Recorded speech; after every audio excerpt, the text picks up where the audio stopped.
Did they understand the concept that was presented? And the teacher can immediately change or continue with their lessons the next day. Because if the students didn't understand what happened on Monday, then on Tuesday they might change what they were doing and go back to make sure they get it. But if they all understood, then the teacher knows what they can do on Tuesday. They might even need to go further or an extension because they all got it. But the idea is this is a quick assessment of how did the lesson go, did the students understand, can the teacher move forward, and are they ready for the next topic or do they need to backtrack a bit. 그룹별로 따로 수업이 진행되다 보니 교실은 늘 시끌벅적하다. 수업에 임하는 학생들의 모습도 각양각색이다.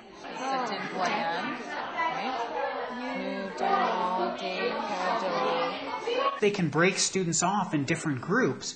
The students can focus on different levels. So if you have, you could have a group of, say, gifted learners all working together on an extension that is above and beyond what the rest of the class is doing. Then you might have a group that is still struggling who are working on, say, some more basic concepts to help them reinforce those skills. Then other times we'll take some stronger learners and some struggling learners and combine them so that they help each other. And there's this reciprocal learning to help them move together. 그룹 수업을 통해 아이들은 서로를 경쟁자가 아닌 친구로 받아들이게 된다. 자신이 잘하는 부분은 나누고 부족한 부분은 서로 도와가며 채워준다. 하지만 이 학교가 특별한 건 이 때문이 아니다. We don't have much homework unless we don't finish it in class, but we don't get assigned extra homework. We have a no homework thing, so that's fun. 한국에는 숙제가 많지만 여기는 숙제가 없어요. Sometimes I think about it and I like it a lot because then I have more time to do activities outside of school and not just come to school, do work, and then go home, do work. So when I come to school, I do my work, and then when I go home, I get to have all my activities and have fun with my mom and everything. 프린스 오브 웨일즈 학교에는 다른 학교에 다 있는 숙제가 없다. 집에서 하는 숙제는 학부모들이 도와주는 경우가 대부분이어서 아이들의 실력을 제대로 평가할 수 없기 때문이다.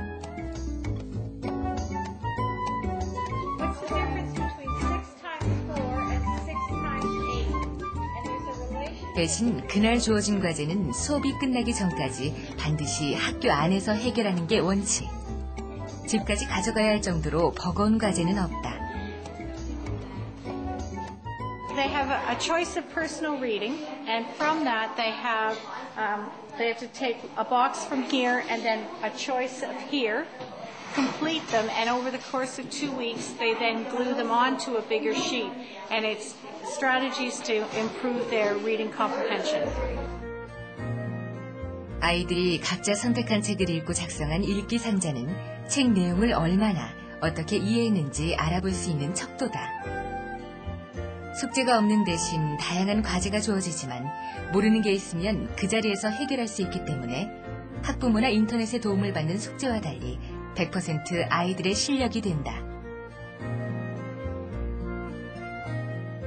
She brings it home too because she doesn't finish it, or her teacher makes her bring it home, or like because she missed schools a lot because she's sick. So like when she gets back, she has a lot of things on her desk that she has to bring home and finish. She must feel sad because like it must take a lot of work. Well, then you work on making a better curriculum for during the day. It takes a lot of planning to plan small groups, and it also takes a lot of planning to provide the same activity for many different children. So you're not as stressed, the teacher is not as stressed out about planning all this and getting homework and making sure it's back and is it done, and I'm focusing more on the children in the classroom and when I can see them. Like the stuff from home, you don't know who did it. But when I'm sitting beside the children, I know exactly what they're doing and how I can make them learn better. 최근에는 학교 숙제에 대한 부정적인 연구 결과도 속속 나오고 있다. 숙제가 아이들의 창의력을 방해하고 공부에 대한 흥미를 잃게 해 학업에 도움이 되지 않는다는 것. I think the most important thing was to show parents what we were doing so they understood it, and to talk to them about how we had reduced homework and the kind of homework that was coming home or not on certain days. but also to show them the data. We looked at report card marks and compared them from the previous year and the past year, as well as our provincial testing results, to show them that marks actually went up when we reduced homework and focused on what is good homework, what are effective instructional strategies in the classroom, and that we could prove with the evidence that students were actually doing better when we changed our approach. 학교 복도를 가득 메운 상장과 상패들은 숙제를 없앤 후 나타난 성과. 학교 성적이 떨어지지 않을까 하는 처음의 우려와 달리 숙제를 전면 금지한 2007년 이후 오히려 성적이 향상되는 놀라운 결과가 나타난 것이다. I think the homework issue relates to relevance. And so everything that we do should be related to the curriculum and what's relevant for the student going forward, right through to living life. So I think it's important for us to partner with parents and for them to understand what we want kids to know and be able to do. But it's not about sending kids home to do more of what we did in school. And I think that's what homework has been.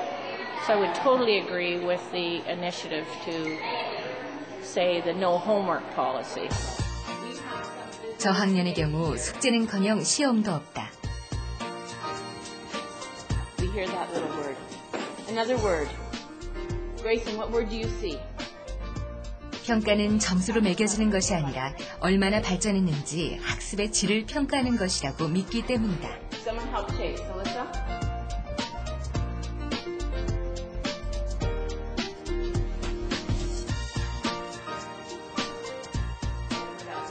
한 문장을 놓고 그 속에 숨어있는 단어를 찾아내는 1학년 수업.